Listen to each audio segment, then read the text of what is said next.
In crucifixion, they nail you at your wrist, because the idea was for you to hang there until you suffocate. You know, the word excruciating didn't exist until the Romans started crucifying people, because the word excruciating comes from the word cruciating, and the word cruciate comes from crucifix.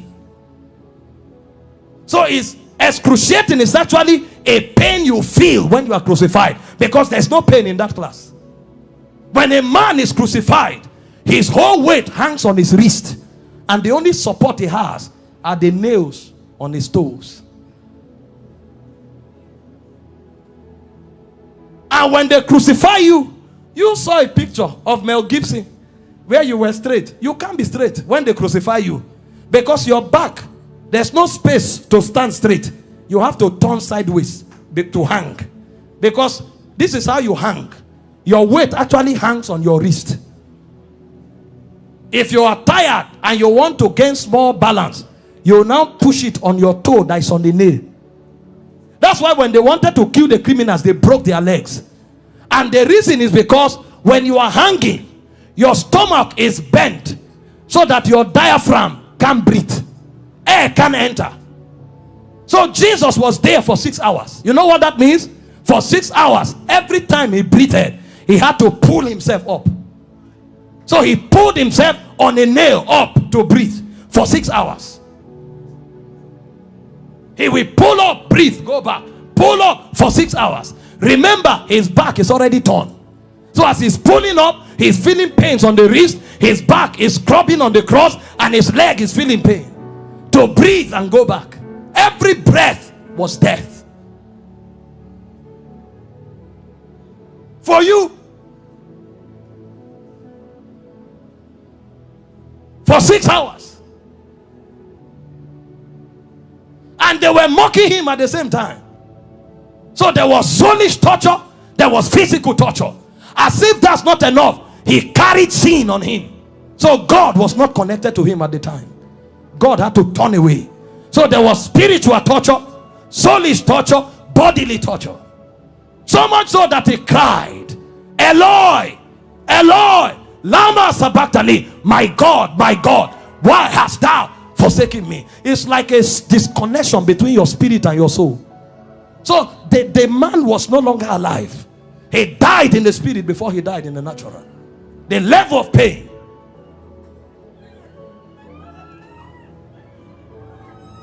We don't know what was done for us. In 6 hours. Can you imagine? And guess what? His mother was there. Can you stand naked before your mother?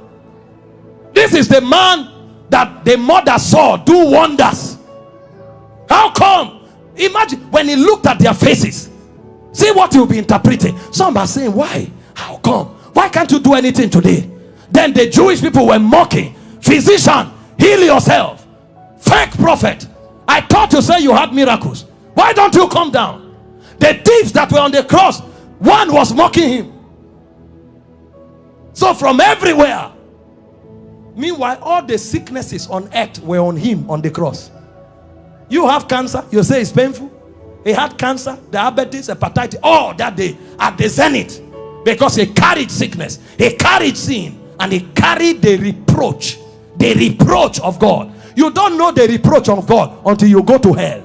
So for those 6 hours, he was in hellfire.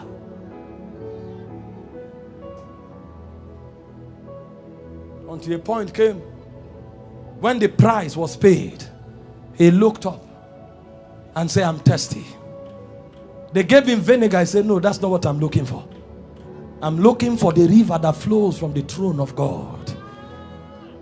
I'm looking for that which satisfies indeed.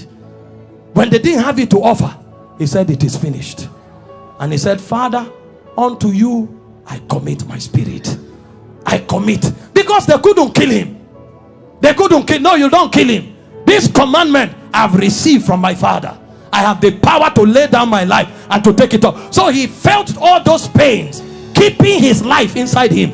He had the choice to give up the ghost early. But if he gave up the ghost before the scourging, the sacrifice won't be complete.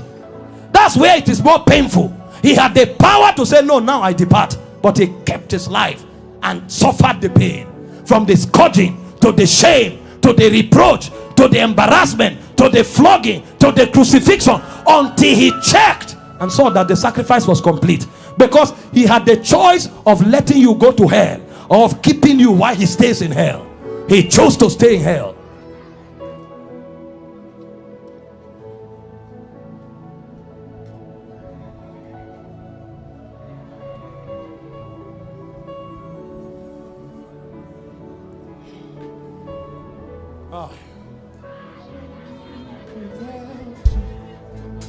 No throne without the cross.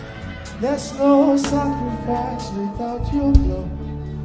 All this you did for me. No me without you. No throne without the cross. There's no sacrifice without your blood. All this you did for me. No me without you. No throne without the cross. There's no sacrifice without your blood. All this you did for me. No me without you. No throne without your cross. There's no sacrifice without your blood. All this you did for me. No me without you. No throne without the cross. There's no sacrifice without your blood. All this you did for me. No me without you. No throne without the cross. There's no sacrifice without your blood. All this you did for me. No me without you.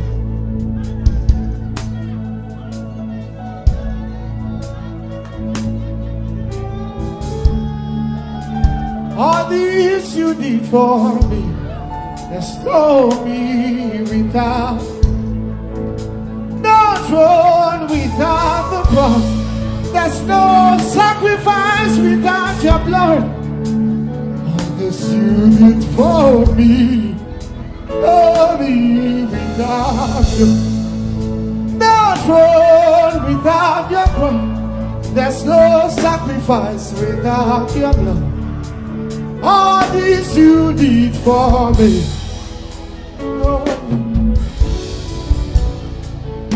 No throne without the cross. There's no sacrifice without. All this you did for me. No me without. No throne without the cross. There's no sacrifice without your. All this you did for me. No me without. No throne without the cross. There's no sacrifice without your blood. All this you did for me. No me without you. Infinite love. Infinite love. Immeasurable love. Infinite love. In 1 John chapter 4 and in verse 8, the Bible speaking about God and his love, he said, he that loveth not knoweth not God, for God is love. God is the God of infinite love.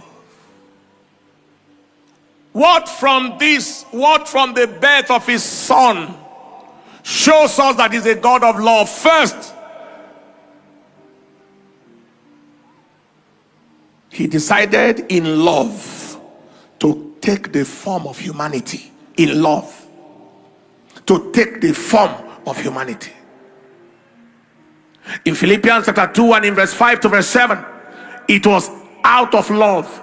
Let this mind be in you, which was also in Christ Jesus, that mind of love and humility, who being in the form of God, thought it not robbery to be equal with God. That is, he was robbed of his God status, but made himself of no reputation, and took upon him the form of a servant, and was made in the likeness of men. We can stop there.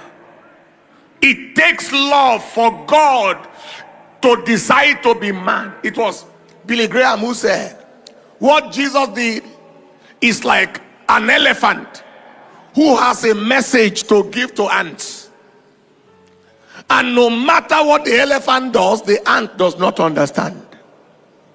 So the elephant decided to become an ant so he can communicate with the ant what he has in mind. That is the kind of thing. There is no way I can relate to these people. Let me become like them. Let me